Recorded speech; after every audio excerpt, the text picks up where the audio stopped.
Почитувани, го следите интервјуто со Фатона Сани, директор на Агенцијата за управување со одземен имот. Господине Асани, добар ден. Господине Асани, како го гледате системот за борба против корупција во Македонија и одземање на имот како нели она црешна на тортичката на крајот што треба да биде во целата борба против криминалот и корупцијата? Видете, во сиот овој синџир ние би рекол дека сме последна талка од тој синџир, односно по спроведување на постапките за конфискација и по последното, да речеме, по пресудите на судот настапуваме ние. Односно, по секое донесено правосилно решение кое доаѓа кај нас, ние настапуваме. Така да би рекол дека засега агенцијата постапува према правосилните решенија кои стигнуваат кај нас благовремено и се трудиме да имаме успех во тоа. Во последно мислам дека доста пресуди кои што се дадени кај нас се извршуваат навремено, иако агенцијата можам да кажам слободно дека е најдов занемарена, односно не знам колку ја обратила и државата внимание околу агенцијата. Меѓутоа тоа што ние се трудиме да го дадеме најдоброто од нас со тие капацитети кои што ги има. Агенцијата има 47 работени, од кои 27 се обезбедувачи или чувари на магазини. Има ли капацитет едно тело со 27 вработени да работи, да обезбедува на некој начин да одземе имот? Видете, за агенцијата да има успех целосен во сета оваа работа и за ние да сме успешни како агенција, пред се за една успешна работа мора да се има и добри услови. Во случајов условите се минимални во агенцијата. Односно, ни фали простор, канцеларски простор, ни фала магазини, ни фала луѓе, можам да кажам слободно. Така да, засега со тие луѓе што се, давам од себе. Меѓутоа, дека на агенцијата и се потребни овие работи и се потребни. За успешна работа, добри услови за работа. Без добри услови за работа нема да имаме 100% успешна работа извршена. Колку луѓе ви требаат за добро екипирање според вашата визија или вашите потреби? Па видите, по систематизација ние сме 70, над 70 луѓе треба да бидеме како агенција. Меѓутоа бројката вие кажав дека сме 47. А според ова што го имаме, значи имаме секојдневно се примаат луѓе во државна администрација, а од друга страна на клучни места кај што треба, на пример, гледаме дека фалат луѓе. Една ваша оценка, има ли политичка волја за борба против корупцијата и одземање на имотот од кривични дела? Мислам дека има. Меѓутоа, тука во Македонија прво треба да се само искритикуваме. Значи, овде никој не сака да биде критикуван, сакаме да критикуваме другија, никој не сака да се искритикува дали фали нешто или не фали во институцијата. Така да волја за работа има, меѓутоа повторувам и мора да повторам дека сепак за успешна работа треба добри услови за работа. Агенцијата во случај се соочува со многу проблеми. Воспоставуваме некој систем на работа, односно, пример, ние имаме возила кои што се за старо железо. Воспоставуваме сега систем за продажба на истите. Веќе втора, трета продажба се спрема во рок од една година, што не било случајно и порано. Имаме уништување на разна стока. Уништиме некаде 42 тони на разна стока. Воспоставуваме систем на донирање. Да речеме, сега имаме неколку предмети кои што ги донираме на труд и социјала за ранливи категории кои што би им дошло добро на секој едно семејство некои. Воспоставуваме систем на продажба на разни предмети. Така да буквално се почнува се од нула. И сега, како што кажав, со толку луѓе, ние го даваме максимумот. А верувам дека кога би имале услови за работа и доволен кадар, сигурно агенцијата би работела 3 пати повеќе од колку што работи сега. А имавме ситуација, например, видовме кога имаше политичка волја, се финансираше и се воспостави специјалното јавно обвинителство, што внесе еден многу силен и моќен импулс во овој систем за борба против корупцијата. А од друга страна, например, другите тела на некој начин се запоставени. И имавме една стара финта, што ја правеше режимот на Груевски додека беше, значи ќе формира институција, нема да им даде пари. Значи тоа беше индикатор дека нема политичка волја за да се направи една институција. Ми треба еден ваш коментар за целиот овој систем, не само за агенцијата.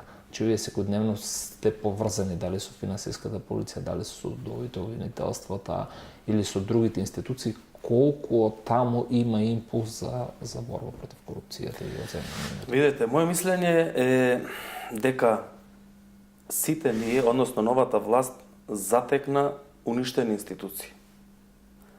А народот од друга страна си го бара своето или бара правда која треба да ја добие таа правда. Меѓутоа, мислам дека новата власт дури не беше ни свесна дека институциите се уништени до таму каде што не може да функционираат како што треба. Би посочил еден пример, еве да речеме, ние најголем проблем во агенцијата се возилата. Можам да кажам слободно тука дека се над 10-15 илјади возила кои што се по цела Македонија. Фактички, самата бројка кажува колку се работело. Значи, не може да се наталежат 10-15 илјади возила по цела Македонија, а од друга страна дека сме работеле. Меѓутоа, од друга страна пак, затекнати институции кои што се уништени, и за да ги ставиме во некој колосек, сепак треба и време, и парични средства за тие институции, а од друга страна, ако викаме дека се навистина уништени, за вработување требаат и парични средства. Тој што ќе го вработиш треба да зема пари, треба да на крај од месецот треба да биде платен. Од друга страна, институциите, односно и Министерството за финансии го прави тоа што може најдобро да го направи, за ние да добиеме парични средства и за нови вработувања. А имаме една ситуација во Соединетите Американски држави каде што Маршаловата служба, што е одговорна за управување со одземен имот, собира пари како што собира и го финансира целиот тој систем за борба против корупцијата. Минатата година мислам дека имаме одземено само околу 450.000 евра како имот стекнал од кривични дела, а знаеме дека само Груевски се зборуваше дека имат изнесено околу 6 милиарди евра. Како гледате тој дел, кој е вашето мислење во овој дел? Видете, од кога сум јас директор на агенцијата, ние можам да кажам дека имаме конфискувано како парични средства над 1.300.000-400.000 евра. За една година? За една година. Мојот податок е за 2017 година. Не, до сега би рекол. До денешен ден сигурно имаме конфискувано над 1.400.000 евра.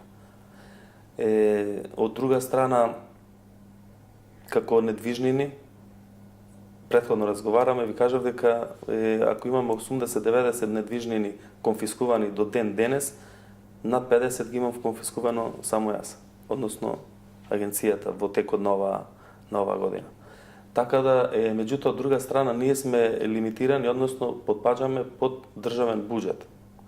И немаме сето тоа што влегува во агенцијата, дали како парични средства, или дали од тоа што продала агенцијата, сето тоа оди на една посебна наша сметка, од која ние потоа паричните средства во текот на годината или еднаш во годината ги префрлиме во Министерството за финансии.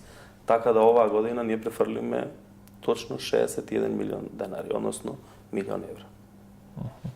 А ваше мислење во овој дел, значи, во Македонија за скоро 30 години независност, судовите процесирале само 26 пресуди за прење на пари. Знаеме дека идејата, како што спомена претходно директорот Муареми, идејата на секое кривично дело или желбата на секое кривично дело е создавање на противправна имотна корист. Колку ова е индикатор дека Македонија вистински се бори против корупцијата и овој? Видете, значи на веќе ова четврто, петто интервју ми е како што го давам за телевизија.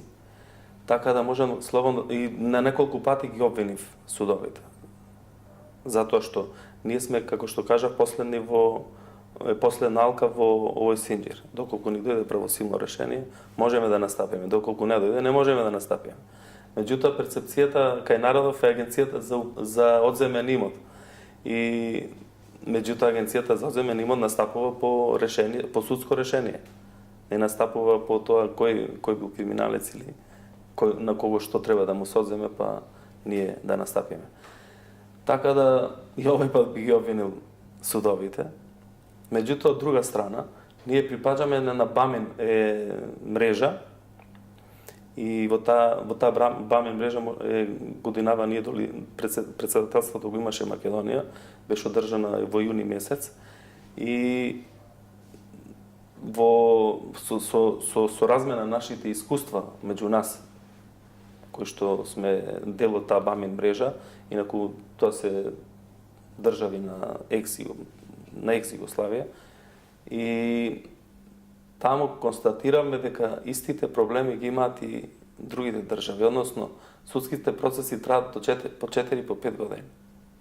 Значи сепак треба да се инициира, односно судовите да бидат поажурирани, за потоа ние да настапуваме како агенција.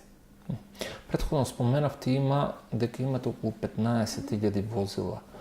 Колку од тие се веќе во некоја смисла уништени, ако имаме судска пресуда после 5, 6 или 10 години, едно возило кога стои на едно место 10 години, што може да очекуваме од него? Видете, веќе неколку пати повторувам, би ги повторил повторно бројките.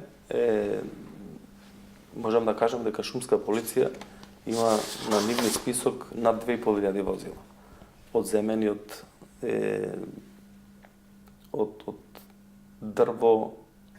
дрвократци. Дрвократци. Ние имаме во нашите магазини имаме над 3.500 возила. Во последнава година, односно пак повторувам, откако сум јас директор, ние доделивме некаде до сега над 230 возила по разни државни институции. Односно ги донираме. Го спомнав дека воспоставуваме систем на продажба на старо железо, веќе втора, трета продажба тече. И мислам дека е и успешна. Меѓутоа треба да се земе некој терк. Некој баш што го спомнав системот на работење, кога ќе создадеш една група која што ќе работи само стари возила, односно продажба на тие возила, ние ќе имаме секој месец продажба на тие возила. Меѓутоа, повторувам, ако се наталожиле толку голем број на возила, ќе треба и време за да се решат. Колку приходи се остварени од продажба на старите возила? Видете, ние имаме една продажба и продадовме некаде околу 120 возила. Сега повторно веќе е спремана втората продажба и се спрема список од трета продажба. Како вика, капка по капка, вир. Така да секој денар е добре дојден. Од возила што лежат по годиништа, по магазини, од друга страна добиваме парични средства, сигурно би било помош на државата. Колку отприлика е таа бројка? Видите, тие се... Значи, цената на старото железо го одредува Бирото за судски вештачења. Така да ние ги продаваме кило 10 денари беше почетната и туку мислам дека и продажната достигна 10,5. Тоа се доводи на ТНС сојерно надавање. Да. Електронска лицитација. А за секој граѓанин од Македонија, преку системот за перење на пари на Груевски се одземени некаде по околу 150.000 денари или по 2.500 евра, а имаме вратено само по 4 денари по жител. Која е вашиот коментар на ова и како да го подобриме ова, значи во овој цел систем за борба против корупција? Видете, сите тела кои што сме во овој синџир, секој имаме своја алка и секој треба да си настапи во своите институции по тоа што ни доаѓа. Доколку ние секојдневно сме ажурирани, сигурно би имали и успех. Кажав дека треба да се само искритикуваме или самите себе или другите. Во Македонија нема само иницијатива. Во Македонија сите чекаме на готово. Нема режим на работа. Мора, ако сакаме Европска Македонија, мора да го смениме балканскиот менталитет. Европска Македонија со балкански менталитет не може да има. Го следевте интервјуто со господинот Асани. Ви благодарам.